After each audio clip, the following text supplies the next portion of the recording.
All right, I hope the transition was successful.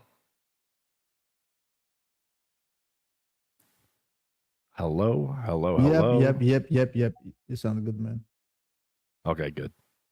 Yo, I'm how we doing? What's hey, up? Hey, yo. good. Welcome, How we welcome. doing, All guys? right, so I'm just throwing on the streams. We're getting all set up so that we're at least, doing this for real. All right, I think we're good to go. I think I'm live everywhere else.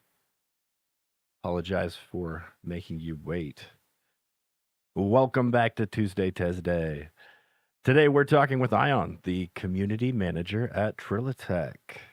A lot of people see his posts or announcements before they ever meet him, so this is a nice chance to hear from the person behind that work.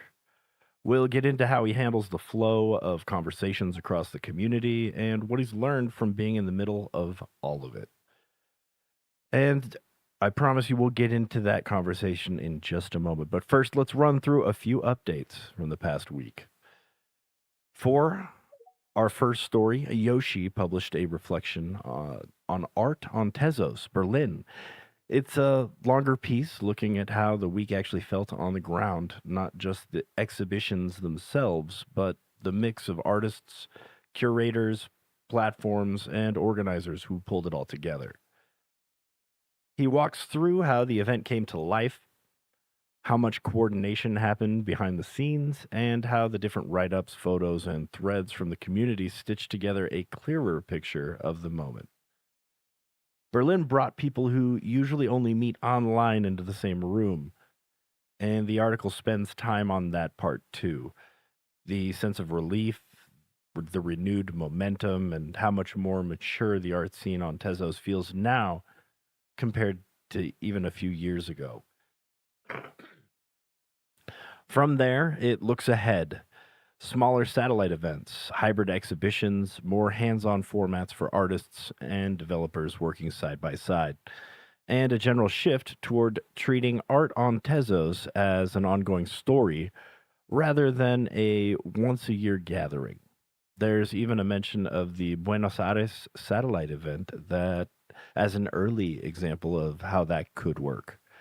If you want the full walkthrough, along with the outside coverage he links out to, the article is up now over at news.tezoscommons.org.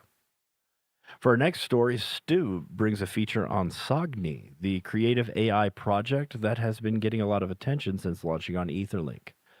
His piece doesn't retell the usual AI platform pitch.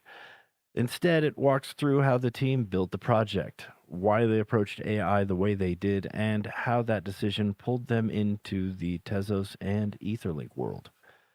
He spends some time with Sogni's CEO, Mavis Ledford, and the article traces the reasons behind their model, why they leaned on a distributed GPU network, how they handled ownership and authorship, and what problem that they thought they were solving for artists long before the current wave of AI tools showed up. There's also a section on what joining the Fortify Labs program actually meant for them behind the scenes, something you don't usually hear in public announcements.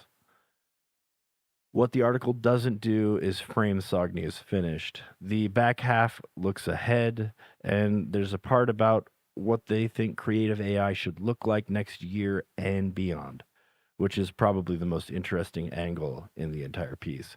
If you want the full story, how the team started, why Etherlink mattered to the rollout, and what Sogni thinks is coming next, the full feature is up now over on spotlight.tezos.com. If you're trying to keep up with everything happening on Tezos, the baking sheet makes it easy. It's a short weekly email that covers the biggest project updates and community moves. No filler, just what's worth knowing. You can sign up at bakingsheet.tezoscommons.org. And a quick heads up about the Tezos Community Rewards Program. Nominations for this month are open, and here's how to make them count. You've got two options. First, go to tezoscommons.org/rewards and fill out the short form. Second, post on social media using hashtag TezosCRP. Just remember that's the tag we track. Hashtag CRP won't work. If you're tagging someone's post, that's all you need to do. But if you're making a post of your own, like a list of names, be sure to add a quick note about what each person did. That context helps us properly review each nomination. So again, use the form or tag Tezos CRP with a reason. That's how we make sure recognition goes to real contributions, not just popularity. Well, that covers the updates for this week. So let's switch gears and let's bring Ion into the mix. Sir, how the heck are you? Thank you for beating me up on stage. How's everything going? Hey man, all good. Yeah, I had to take a train to London and back today, and yeah, it always disorients me. I'm kind of a bit dazed at the moment, but yeah, man, these updates you guys are putting out are incredible, not just kind of externally, but even internally between the teams that are working within kind of the Tezos ecosystem, because there's so much going on all the time. And I think having something that collects all of these things and puts them in one place is incredible for, I think, for everyone. And I think, you know, funnily enough, we get a lot of questions about things that are covered in these articles. So getting as many eyes on them and getting as many readers as possible is definitely the goal, because they cover practically every question that people have. But yeah, thank you for having me. I'm excited to see how this conversation goes, man. Well, brother, we appreciate you taking the time out. I know travel, I know busy, I know everything gets ahead of us in life and carving out the space and time. We do appreciate you doing that. So thank you so much. I'm also here with Kryptonio. Just want to say hey to my buddy over there hiding behind the Tezos Commons account. Hey, yo, how are you doing? Doing well, doing well. I'm Thanks for fine. asking. How are you, my I'm man? fighting. I'm doing good. I'm doing good. I'm just fighting, with one account on the phone and other on the PC, and just trying to figure everything out. But yeah, I'm great, man. We'll figure it out. All right, sir. Well, Ion, my man, I'm gonna just jump into it. I've got some questions for you. We're gonna pretend like we're in a dark room. I've got my investigator hat on. Kryptonio's smoking a cigarette, staring at you angry. No, I'm kidding. It's nothing like that at all. This is gonna be very, very laid back, very chill. But I would like to give some people a little insight into, a little of your history, flesh you out as a human. I know you're a busy man. You talk about all the things you're doing. We want to know who you are. So let's start with what brought you into this space to begin with. Was it curiosity or did it start as work? Yeah, so crypto as a whole started off as a way to make money and funnily enough lose money. So around 2017 was when I kind of got into crypto, made a bunch of money, lost much more money. And at 17 years old back then, you know, it's not easy losing, five to $10,000. Like these numbers were insane to me at the moment. And then I left the space for a bit because university life, whatever, I was pursuing a medical degree. And then in the final year of that degree, I ended up just getting into NFTs. I joined the project, The Randoms, which I think a lot of people have seen on my profile.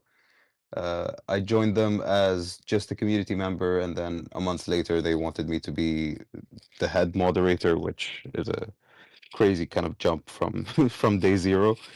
And then a month later, I was community manager. And then a month later, they were like, "You want a slice of the pie? Just join us as a co-founder." And I did. And that went on for about a year and a half. And I think a lot of people in this space who have ever kind of worked in crypto, they have similar stories of trying to work for other companies after that. And then, 3 to 4 months later, they disappear completely. And most of the time, you're owed money, you're owed time, you're owed you're owed therapy. And then, yeah, I applied initially to the role that I have right now about 2.5, maybe 3 years ago. And I got through the interview process, and then I kind of got a message saying, "Hey, you need to get more experience." So about a year and 4 months ago now, I was at this kind of standstill, and I was like, okay, I either go into the biomedical slash medical side of things, use my degree, do whatever I need to do, or I give it one last shot because I got, got rugged a bunch of times from different companies. And I saw the role pop up again, and I was like, okay, it's now or never. And yeah, that literally brought us to where we are today. Like all of a sudden, everything just worked out. I've met some lovely people, both virtually and in person, including Kryptonio and including a lot of the Commons guys. But I think, yeah, over the last year and 2 months, man, like the first 3 to 6 months, I'd say, are always the toughest. Like trying to acclimate to a completely new ecosystem uh, professionally, right? So I've known about Tezos. I've owned Tezos NFTs for a while. I've literally been the most diehard Man United fan for the past 15 years of my life. This was like the kind of perfect chain for that.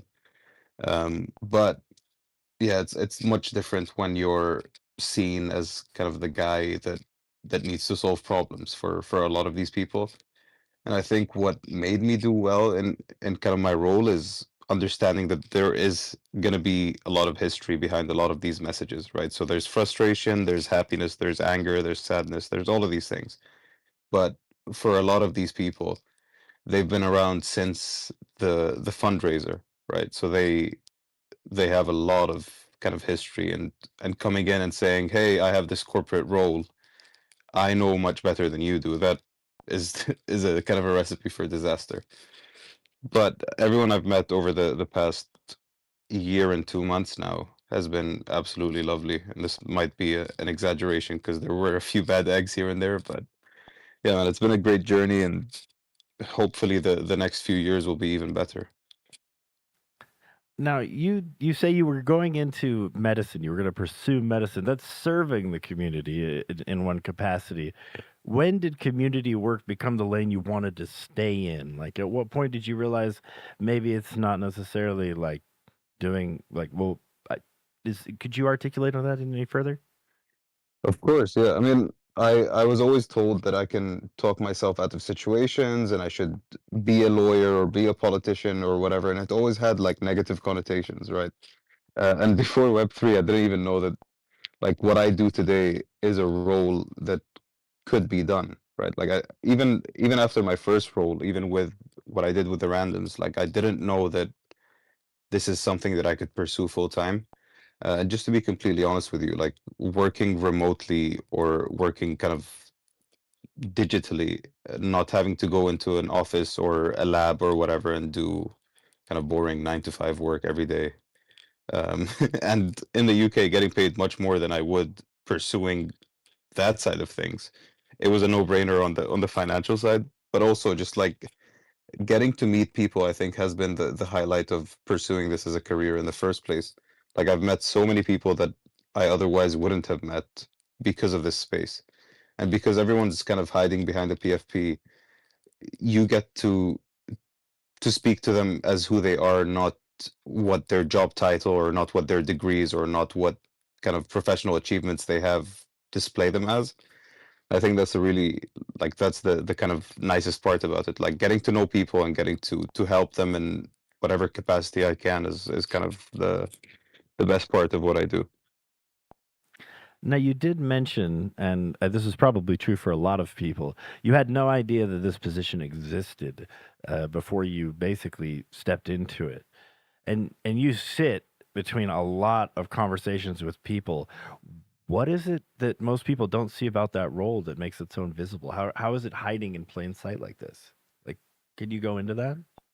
Yeah, for sure. I mean, there's also cultural nuances on kind of why I didn't think that was a role. I mean, I'm Middle Eastern, so like our career paths are quite simple, right? So it's lawyer, engineer, doctor, or disappointment. So that's all you have. But all jokes aside, like our lives are very simple in terms of timeline. So you are expected to go to university, you are expected to get a job after university, you're expected to get married by a certain age, have kids by a certain age, and that's the way it works, right? I moved to the UK in about 2014 when I was 14 years old. So I had already gone past kind of most of my formative years, but I got like the kind of transition into adulthood here. And in the UK, you get to realize that you don't necessarily need a degree to do a lot of things, right? You can go into like the apprenticeship route or pursue a trade or do whatever you need to do, right? And these people, um, at the time, like when I was younger and I was 16, kind of going into my final exams, trying to figure out what I'm going to do with my life, like these people that were with me in school are getting paid already at 16 years old, pursuing a trade. And it really opens your eyes to like the possibilities of what jobs can actually be. And ultimately, if you're solving a problem for someone, then you can get paid for it, whether that be a trade, whether that be digitally, whether that be what we do, whether that be um, anything online, like the idea of freelancing, the graphic design world, like all of these things that were unknown to me, or just things that I wouldn't consider jobs. Like that door completely opened, and for me, like it was right after I had gotten like my biggest payout from the randoms right after we minted out and everything. Um, I genuinely like to the point that I didn't even want to put it on my CV because I didn't think it was like an actual job, right? And funnily enough, it was Manchester United that had a job on LinkedIn that said Web3 Discord community manager or something along these lines. I was like, hey, that's what I've been doing for the last year and a half now. And I think that because obviously I hold Manchester United in such a high regard, but it's a massive corporation. And if this massive corporation is saying that this is a job role that we need, and it's such a niche kind of group of people that have the skills or have the experience to kind of fall into that role, because there isn't a course, there isn't a degree. A lot of it is just like pure experience, right? And it's one of the reasons why I pursued this over whatever my degrees say, because I could always fall back to that if the world goes to shit and if Web3 ceases to exist, right? Like if everything disappears, I could always go back to the traditional route. But I think having experience in a space where you can't really get taught how to do things, you just have to practically eat shit and and figure it out along the way. Like that is what pushed me towards this. I think that's beautiful how you just said that. That last little statement about, performing very highly, or at least the exact opposite of it. Yes, that is definitely the case in this world. Now, when people bring feedback or concerns, what does your side of that process look like? Ooh, that's a very good one. I think the honest answer here is that you get a lot of valid concerns and you get a lot of kind of valid pieces of feedback that are actionable and that are things that you can change for people and make their experience so much better, right? On the other hand, you get people that are unhappy with, let's say, the token price, or unhappy with certain things in terms of the funds management or whatever it is that's like completely out of control. And I think managing expectations is the biggest one here. Like figuring out, A, is this something I have personal control over or I can relate to the right people, right? Is it an engineering problem? Is it the UI problem? Is it a whatever problem? Or is it something that, for example, I can't control where the Tezos Foundation funds go, right? Like that's something completely out of my control. And I think What do you relaying mean? that You can't just snap your fingers and make them do things. I can't make the token price go up, unfortunately. Um, but yeah, you have to also be sensible in the way that you relay this information. I think a lot of like we get a lot of unreasonable requests, right? And I see a lot of people in this space already that see this firsthand. And I think the way that you react to that, or the kind of message or response that you provide to the person that is asking these, and trying to figure out like what the root of the problem is and how you can solve along the way, rather than go to the Telos Foundation, tell them to reallocate 50 million of their let's say hard-earned dollars into something that you can't really do. I think messaging is a very big one, and it kind of falls into the, let's say, community strategy that I hold myself accountable to, and the way that I kind of conduct myself when it comes to work is that like have personal connection, right? Don't treat this as a job, which Kryptonio knows, Yoshi knows, Sift knows. We have Opeculiar here, Zero, like all of these people know this because we build personal connections, and that's why our word means much more than someone who would just come in and spew recycled messages about whatever kind of blanket answer they have. And I think that is, it's a great way to conduct your work within the community space. But I think it is very kind of personally and emotionally taxing. So like if I have a long day at work, then my social battery is just completely destroyed for the rest of the day.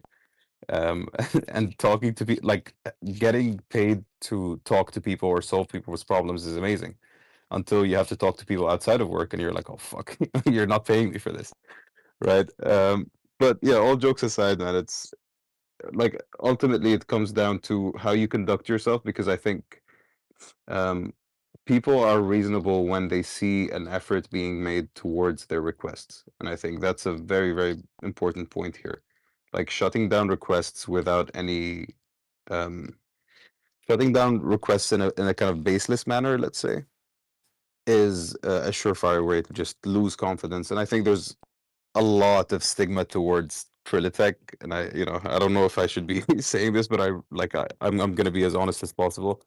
And I remember the first few weeks of me joining, there was a bunch of people that were saying, "Oh my God, we'll see how long this community manager lasts, or we'll see, or they have another one, or in a few months we'll get a completely new community manager." And I understand that these are anecdotal kind of predictions, but yeah, there is a lot of, I think, stigma around that, and showing people you care is the only way to get out of that.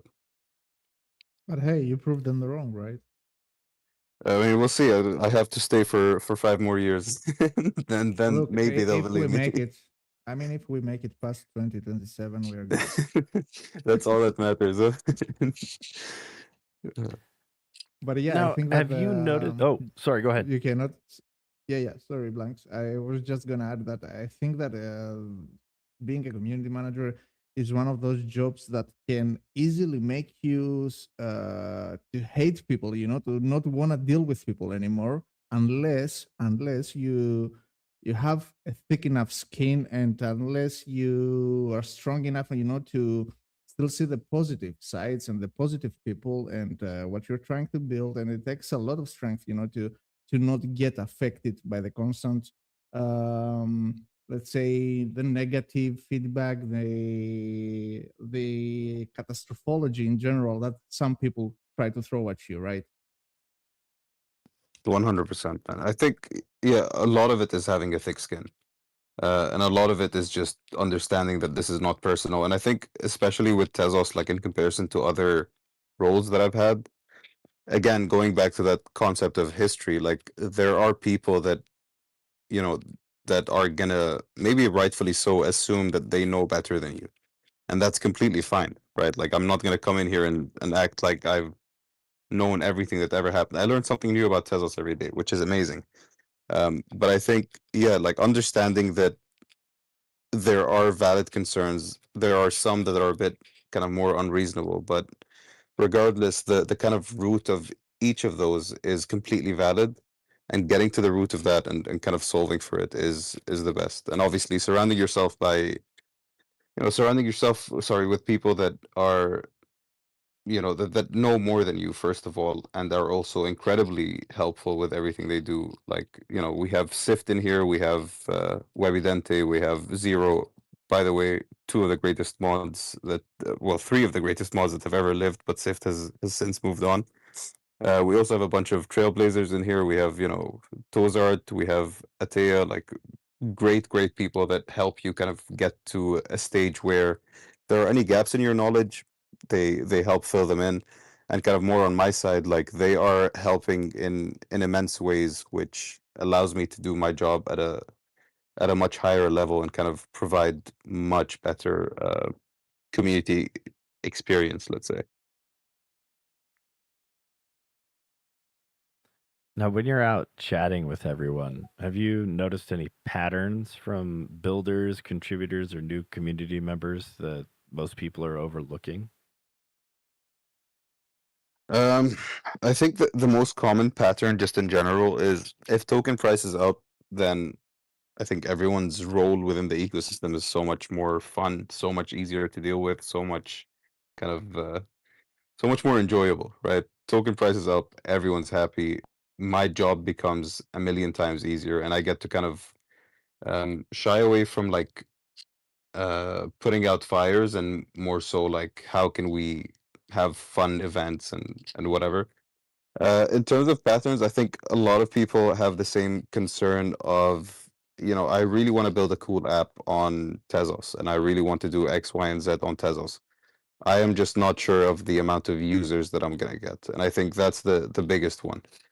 And unfortunately, it's one of those where like I can't help with user base. I can help on the marketing side. I can help you with, like pushing it to as many people as possible. But I think ultimately, like the goal, at least on my side, is I would like to get A, more builders, but B, more people to use these products that the builders have made. And I think that's the kind of important goal for me in 2026 at least. Like I want to be able to connect these things. I think something you touched on quite early on in the space when you were doing your news thing, and something that I learned from the Breakfast Club in Buenos Aires is that there was always this sort of disconnect between the more tech kind of side of things and the art side of things, right? So the reason that the Breakfast Club even came about was like, okay, we cater towards the artists, we cater towards the builders, but there isn't something for like that average Joe that doesn't really do both, but really kind of likes Tezos or owns Tezos or is interested in Tezos. And I think in Buenos Aires, the fact that it was Dev Connect plus an art event, and then the Breakfast Club kind of merged that. I think we saw a lot of builders talk to a lot of artists, and we saw kind of that overlap between these two worlds that we have in this, wonderful ecosystem. And I think having something like that really helps open people's eyes. And we've seen a bunch of artists that are also developers, and we've seen a bunch of developers that are also artists. So like having something that is the kind of middle ground is really important here. I totally agree. I totally agree. And I think we also saw a glimpse of that this year's Tezday, because it was like the first time that they included uh, an art section, a focused art section in a basically developer focused event, right? And we saw that with artists that did attend TestDev, that there were discussions with developers and they managed to realize many more things. And yeah, that was a great thing. And I hope they keep it up, in the next events that are coming as well.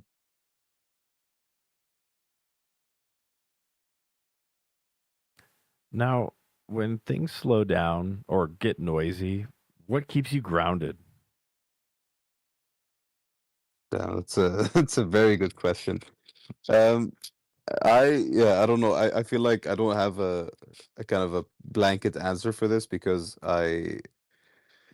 I think when you work in community, there isn't necessarily an off button. And I think, again, going back to the lovely mods or the people that we've worked with here and even Kryptonio, like there isn't necessarily an off switch where even when you're off on holiday, like you're constantly checking in and seeing how everything is going. I think for me, it's a lot of compartmentalizing, like an understanding that, okay, this ultimately, as much as it doesn't feel like a job per se, putting certain limits as to the level of involvement whenever it's not necessary, right? So the idea is like community success to me is having something that's self-sustaining. And I think it kind of ties into the ethos of Tezos as a whole, right? So like having something that if I wasn't there would survive. And I think that also means sometimes just stepping back and letting people have these conversations and letting kind of connections happen between people and not just jumping in and trying to, I don't want to say moderate, but trying to kind of mediate these conversations.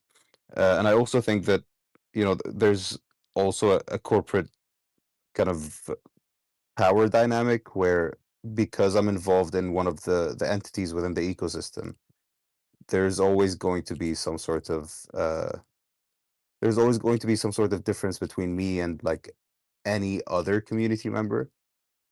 And I think having that in mind and understanding that, sometimes it's okay not to jump in or it's okay not to kind of try to solve something when I'm up at 3 in the morning to go pee and kind of see a message from someone.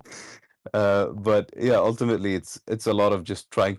I'm still trying to figure it out like as I go, but yeah, there have been days where I let it like consume me, and it never ends well, right? So like you end up burning out and you end up kind of overcorrecting and not being able to do your job properly. But yeah, still a work in progress. I'll report back to you if anything changes, but I'm trying to figure it out.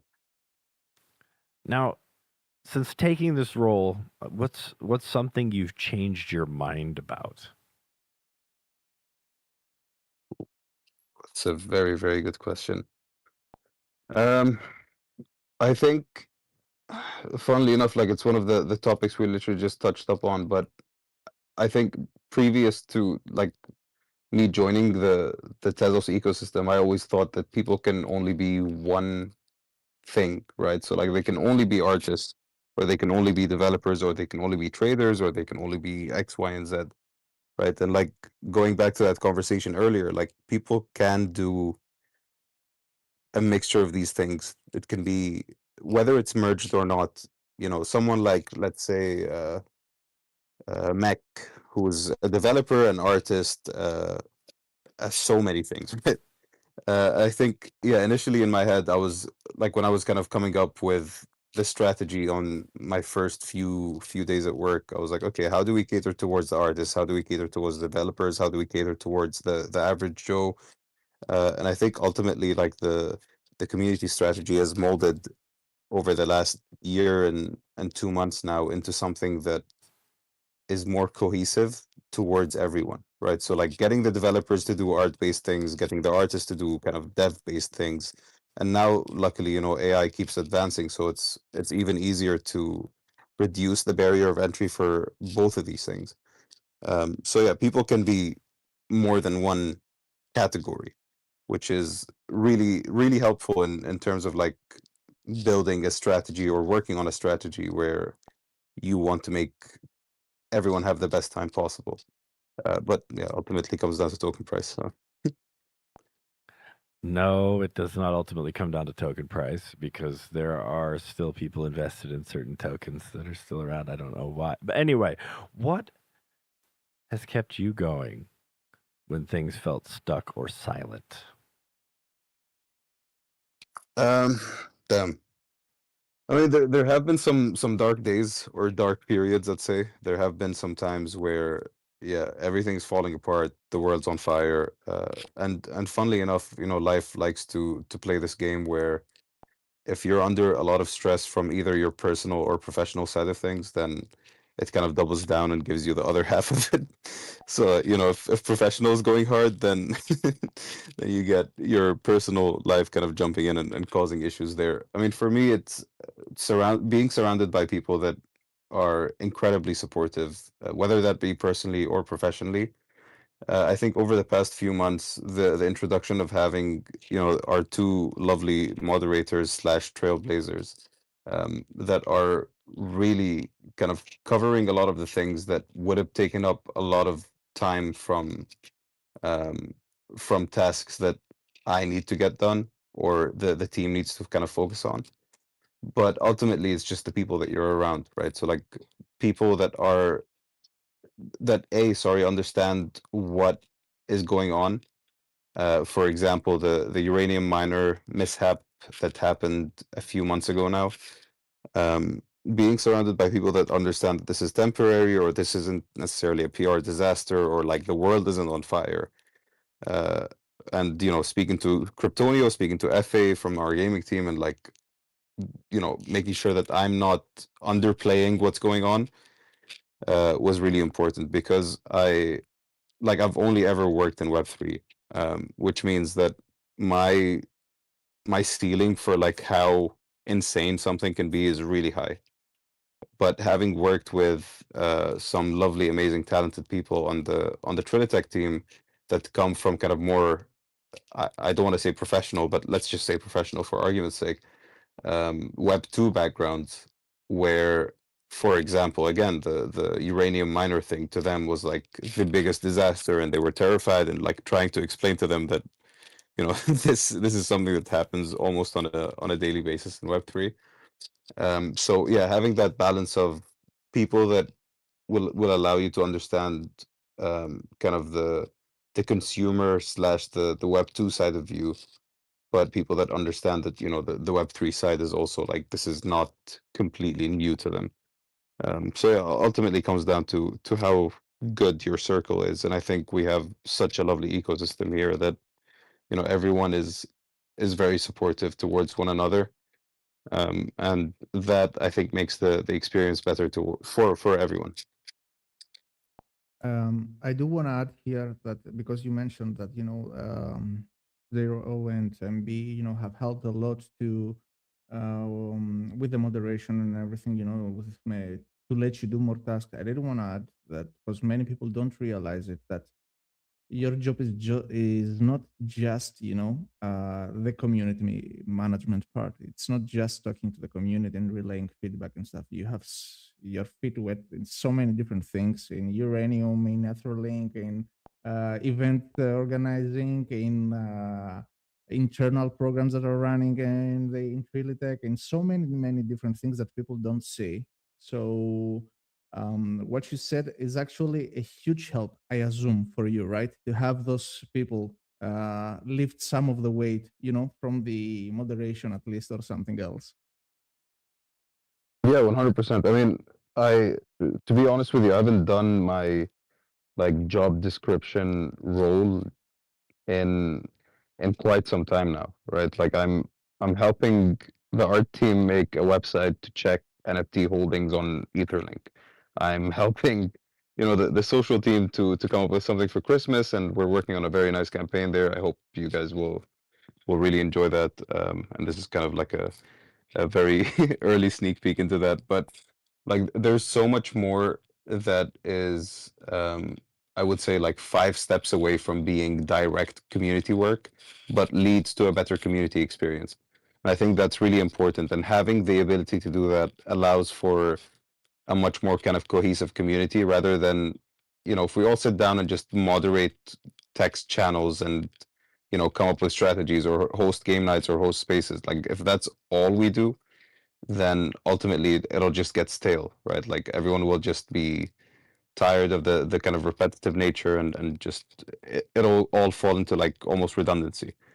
So having something that allows you to think preemptively, let's say 5 steps in advance, that if I work on this today and get the social team involved, get the art team involved, get the different entities involved, it will lead to something for the community in a few months. Then having that ability is really crucial here.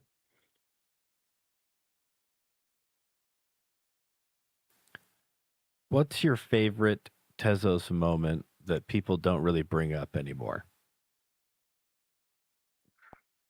This is prior to me joining the teams, and it does get brought up a bit, but I think it needs to be emphasized a bit more. Tezpol, I think, this is kind of a cop-out answer, but I really think that we should have just doubled down, right? And obviously, I say this again, not being involved in the ecosystem at the time, so I don't know how I would have felt if I was like working and that had happened. Like I might have looked at it and thought, okay, this is a fucking disaster, and everything is scary, everything is horrible. But I think it was unfortunate how it happened, but I think we could have just like memed it and went the complete opposite route rather than like trying to shut it down. I still think there is hope for it. I still see posts about Despol and kind of what went on there. But I think now that we learned from that, and what we figured out from that, or what the art, I say we, but I really wasn't there. Um, I think having something that we can learn from, we can laugh at, we can kind of, I think, yeah, enough time has passed that it's somewhat still funny. Yeah, having something where we can learn from, like what could have went better, but also something that's so historically ingrained in like Tezos as a whole is really cool. I also really enjoyed the kind of Man United side of things, in terms of just the partnership, and me being based in Manchester, and being a Manchester United fan for as long as I can remember. Like that was really important to me. But yeah, in terms of like ROI on a partnership, really wasn't the best, but ultimately, like in terms of my satisfaction with the job, 10 out of 10 would happily do it again if I could. By the way, did it hurt that Cristiano Ronaldo left a little bit after the partnership started? Man, please, bro. There's a picture of him in a Tesla stop though, and that's literally all I like. All I care about. He wore it, and that's all that matters. Hey, I also didn't get to. at Man, least I we have didn't a get to video of cheat him. him mentioning Tezos, right? Yeah, Teasing there's a Tezos, TikTok yeah. of him. There's a TikTok of him, but I didn't even get to see him play. Like I used to go to the games at the stadium. This is what, a few years ago now. And I would go and he would be like on the subs and he would be warming up the whole time. And I'm like, okay, just sub him on, let me just see him play for once. And he wouldn't come on, man. And every time I'd buy a ticket for a game, he wouldn't play. Every time I don't, he'd come on and play the full 90 minutes, man. It was insane. But I'm gonna And catch now him one day. he's doing bicycle goals in Saudi Yeah, Arabia. yeah. No, I'm gonna utilize every connection I have there and go meet him, man. I'm gonna make Nice, it happen. nice. I don't care anymore. Did you catch that the Tez poll that somebody minted? They minted an NFT that you could you laminate it and then you cut it out and glue it together. It's a Tez poll with squares. You could put your own art on it. Yes, I think I don't know if we're talking about the same thing. It might have been Salawaki, if I'm I not think it was. I mistaken. think it was Salawaki who did it. Yeah, I think some of our team members brought some back from God knows I forgot what event it was, but yeah, brought some back, and I wasn't in the office to pick them up, but it was really cool. And I think I'm gonna get some printed out. But I think, like in terms of cool merchandise, like we could have keychains that light up, and have the kind of original Tezpol on there. I think there are ways to kind of double down on it and make it more fun. But again, I say this with like zero understanding of the nuances between like behind the feelings that the people had at the time when organizing, or like how I understand how insensitive I may sound, right? So like I wasn't there, but I still think it's a fun thing to have, and obviously, if people feel differently than they do, but it was cool, and I think we could have just doubled down on that. Hey A man, quick I shout wasn't out there. to Ryan quick shout was out to though, Ryan. down there in the Who was in the audience. original. He was there in the original picture. Yes, he was the Yeah, guy in the Brian's picture. here, Yeah. Yeah, we immortalized talk about forever. Tezpol. Yeah, So no, I mean don't worry, it's a it cool still thing. exists deep in the hearts of the back channels. We still talk about it. We still embrace it. Those of us that still love it deep down, like you, that don't know the nuance as to why it was so forsaken. Yeah, I also think we can have a crazier version of that right now, and like it either could be completely like doubled down bad, or like incredibly better, right? And I don't think there's Are an you issue saying with we either should side rent of it. out, like full out rent on, like rent a location, set up about 20 of these Tez poles, like chicken wire and TVs and wire hanging everywhere and everything, and just call it like modern art avant garde stuff here? I think grab like a silo and cover it in screens and wires all over, and just turn it into like a Even better. Yeah, a massive giant silo. That would be hilarious. yeah, or like, Oh, that'd be rent out great. the leaning leaning tower of Pisa and put put art all over it, man. Something crazy like that. But yeah, obviously these are completely far-fetched. But yeah, even then, like having something that now, obviously with the technology and everything, we could possibly wrap an entire pole in these flexible screens, and kind of showcase what the pole could have been digitally on the new pole that is better and stronger and faster and whatever. We'll figure that out for sure. But I think it's a cool idea, man. A more politically correct poll. Yeah, no, That's funny. it would be P0LE, not pole, just to make sure that the first one might be trademarked, so we'll have to figure something Oh, out there. that's fair. Yes, yes, yes. Now, If you could shout out any one person in the community who deserves more attention, who comes to mind and why? Um, I mean, I've given shout outs to all of the lovely people already, but I think one of the I'm gonna give two to people that are already in the space. I think these are really important shout outs here. Ryan, first of all, for everything that he's doing at Teo, but also for his insane looking charts whenever forecasting the test price. And I think like when everything's on fire and when tokens are down everywhere, he always has a post up that's like, oh look, Tezos is actually doing relatively well in comparison to all of the other altcoins or whatever, and it really helps kind of soften the blow for a lot of people, including myself.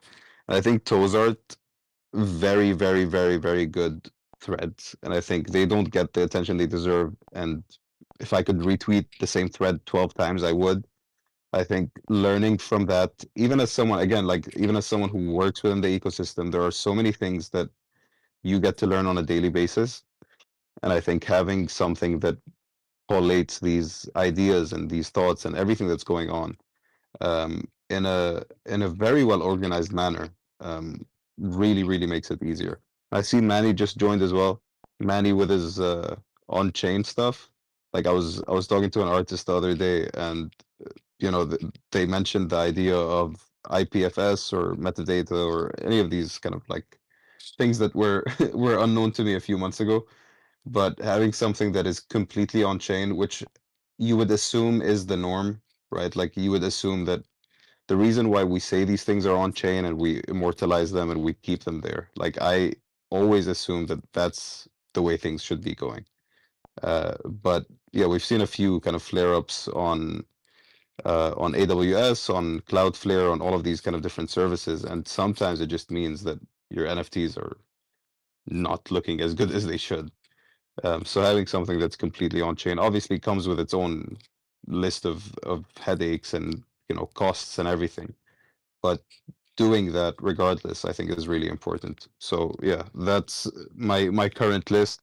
Obviously biased to the to the people in the space, but I've met some great people over the last few years, and I think yeah, we'll continue to kind of meet more and more greats over the next few years up until 2027 if we survive, huh? I mean, that's supposed to be the end, right? That's it. But we're so smart about everything and we know how it goes. We should already be there already, I guess. Anyway, sorry. Logic just took over there.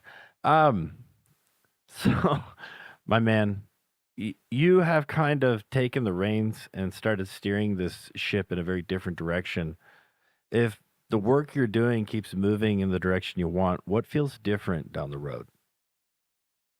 Yeah, I think what I've been doing over the last few months, and kind of the goal for the next year, I would say, is more fun things and more frequently, right? So like for example, the Tezos wrap thing that uh AI and I did over over like a week or two's time, sorry.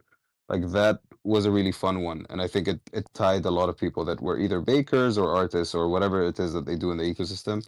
And I think what Tezos is missing is fun, right? So like we have amazing art, we have great tech, we have obviously now much more kind of focus on the privacy and the shielding and kind of the more I would say anarchist side of things. I think what we need is a way to get people excited again, a way to get people to kind of more involved, a way to get people to just have fun and not feel like they have to do something. And the focus is to have more of these campaigns and include as many community members as possible. So, like obviously, art campaigns will have artists, tech campaigns will have kind of the developers that we have in our ecosystem, and I think ultimately the goal is to tie all of these together and have something that is somewhat self-sufficient, because we want to reward the people that have been around for a while, that are continuously building, continuously kind of growing the ecosystem, and shouting about everything that's going on. Um, and we have so many talented people, and we have so many people that can do so many different things. And I would never want to outsource anything in terms of these campaigns or in terms of any of these projects, because I would much rather it kind of remains remains kind of rewarding to the OGs. I think that's the biggest focus moving on. And ultimately, I think growing the community team, because I feel like, across the ecosystem, it might be somewhat neglected, and having people that are kind of ears to the ground, know everything that's going on, and having this understanding of like what the real issues are, and how we can solve for them, and what people are struggling with, and what is in our power to solve. These are really important things to me. And I think, I'm guilty of just not like reading DMs for weeks because I'm getting a million of them, right? And I think a lot of the kind of people working in the ecosystem are dealing with similar things.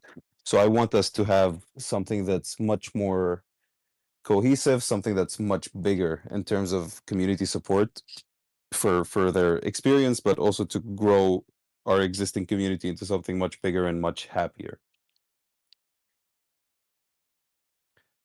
For the last few minutes here, would it be all right if I opened it up for questions if anyone has any for you? Obviously, this isn't going to be your chance to flood him with your feedback if you have, but if you have questions, you know what I mean.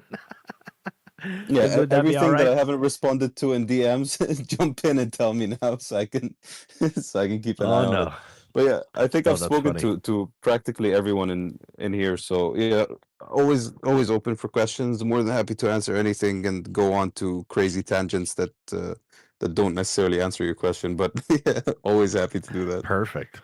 That's the best way to do it too. Just run with it. They'll nod and take your answer as the truth. Okay, so All the roads for someone, lead to Tezpol.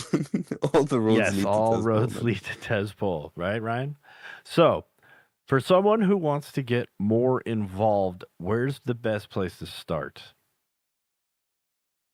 Oh, that's the kind of main point I'm thinking about nowadays. I think there's there's so much information scattered across so many different channels, right? So there's obviously the blogs, there's the Discord, there's the website where you can see some events, there's the Twitter, there's yeah, TZ APAC, for example. There's so many different avenues. I think the easiest way, and this is kind of a cop out again, is the Tezos Twitter handle. So like that, I think collates everything, replies to any announcements, shares any kind of important news. But that's more on like the kind of, I would say, corporate slash kind of more professional side of things, right? There are so many projects that don't necessarily get seen through that.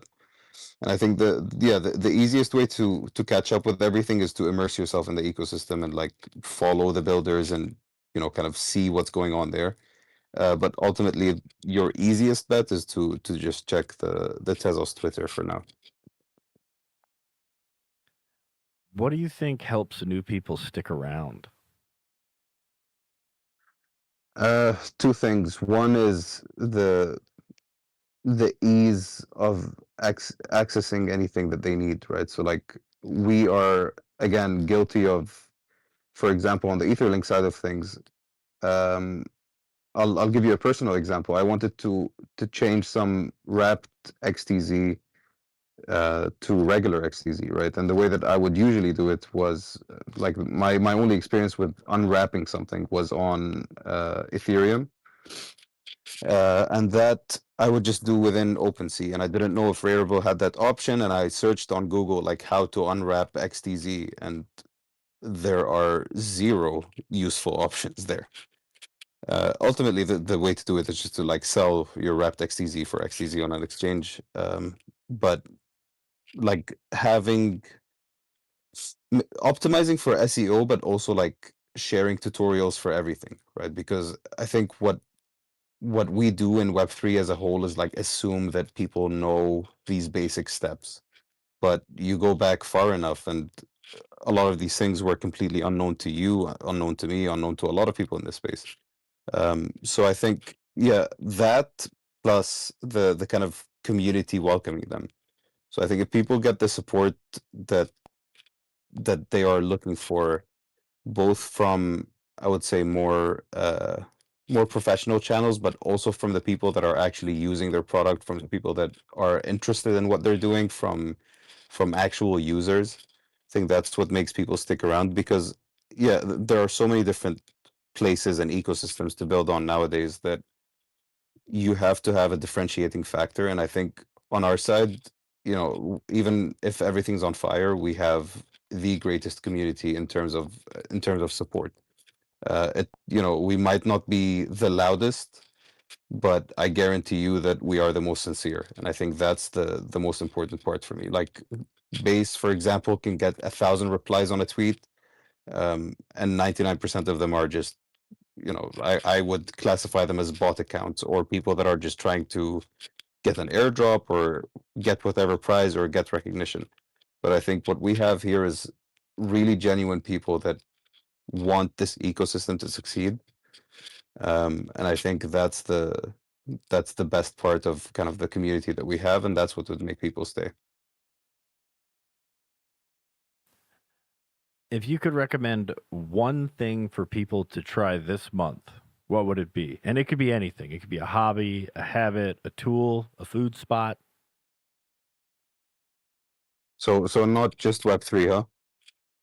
Well, at this point, I mean, if you want it to be in Web3, I mean, I know you live Web3 and you eat, sleep, and drink Web3, and you do. I mean, it's in your blood. Most of us here actually understand that deeply, and we can relate. But I mean, this is your chance to, Let me add a little to the combo too. let me tell you something though. Let me tell you something about the UK and this dessert that they have called a sticky toffee pudding. I didn't know this this existed until I tried it, man. It changed my life. Like, I'm not even joking. It is my favorite dessert of all time. It's nice and warm. It has ice cream. It has whipped cream on the side, custard, everything that you want going on. If you have a sticky toffee pudding anywhere, go for it. And as a matter of fact, like, send me a picture of it, and maybe I'll send you some tests to cover it. I don't know how far I can push this promise, but sticky toffee pudding all the way, life changing. But don't eat too much because I'm currently working off the calories from that. Um, but on a on a more kind of personal manner, take care of yourself. Like you mentioned, grounding, sorry, and you mentioned finding a kind of balance that allows people to continue what they're doing without getting burnt out. And I think I'm still learning that, and I'm still kind of on that journey right now. But I don't think it's practiced well enough in Web3. Whether you're a builder, whether you work in the space, whether you're trying to end up working in the space, or whether this is kind of your escape from the regular Web2 bullshit world, there needs to be some balance. I think we, as a whole, like the entire ecosystem of just Web3 people, like crypto Twitter, like all of these things, there's so much FOMO that goes on, and whenever there's money involved, it's like you don't want to miss out on anything, right? So when I was like deep in the meme coin world, I had notifications going on at crazy times, and I was like, I had to jump in and buy this, and I'm gonna miss out on generational wealth here and all these different things. But I think the money always comes and goes. I think experiences matter much more. So go out, meet people, either even if you're still gonna stay in Web3, like work more on the connections and the network side of things and meet people and learn what they're doing and support them in any way you can, rather than kind of having money be the driving factor. But yeah, very long way to just say take care of yourself and make sure that you're getting your sleep. I'm guilty of not, but yeah, get your sleep in, take care of yourself, hit up the gym every once in a while, go for walks, just touch grass, for lack of a better phrase. Oh man, you reminded me to touch grass.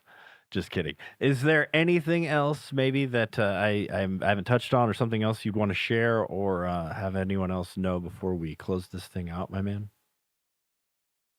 I think we covered practically everything. I think the one thing that I urge anyone in here to either DM or jump in and speak about is like we talk a lot about how we want the next few years to look and how we're planning on making it kind of a success. But I think ultimately the goal is to never be tone deaf. And that's why I kind of spread myself thin sometimes over the many campaigns that are coming from all the different verticals and entities. And I think Cryptonio does the same. Like we get to a point where because we are familiar with the community, we don't want something to come out and it's like completely tone deaf.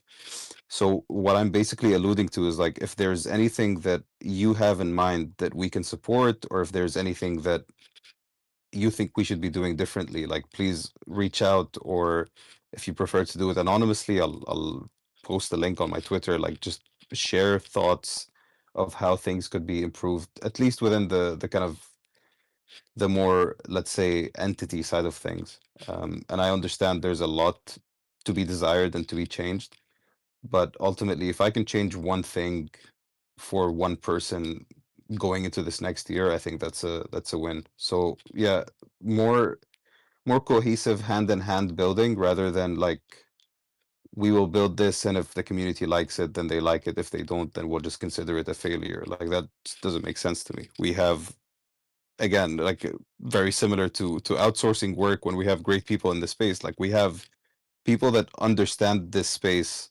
much more than we might, right? Like there are people that have things that sorry hear things in group chats that I might not be privy to. There are things that kind of go under the radar, and I think having people that know these things share their feedback and allow us to build something that works for them and for us is always going to be the goal. Well, thanks to Ion for spending time with us today. Community work is something people feel every day, but rarely get to hear about described from the inside. So it was good to get your perspective and walk through how you approach the role. Conversations like this help show the pieces that sit behind the updates and announcements most of us see from a distance.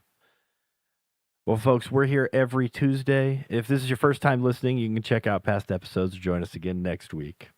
But until then, stay curious, stay connected, and we'll see you next time. Thanks for joining. Thank you so much for your time, guys. Bye Yeah. bye. Ta- Take care, everybody. See you.